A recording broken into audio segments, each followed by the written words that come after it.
Mārtiņš Sirmais jau nedēļu mostas rītausmā un acis var ciet tikai vēlā naktī. Lai ideja par garāko makaronu neizgāstos, viņš rūpīgi kaļ strateģiskus plānus un rīko makaronu vilkšanas treniņu nometnes. Tagad ir 5. diena, respektīvi mēs līdz kaut kādiem 1 naktī pēc tam nevar. Baterijas beidzās, nevar vienkārši.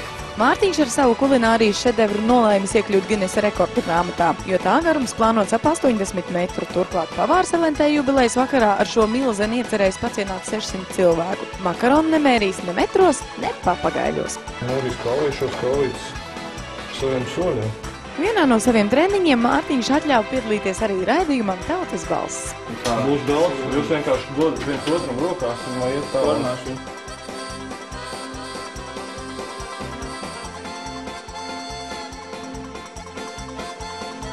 Pa durvīm ārā. Cik ir?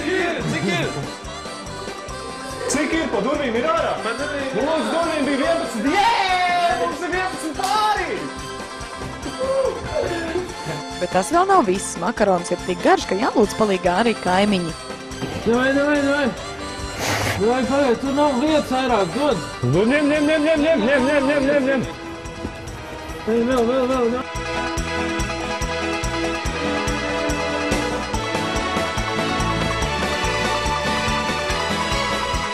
Anna Zalāne, Aivars Baltmanis, Tautas balss.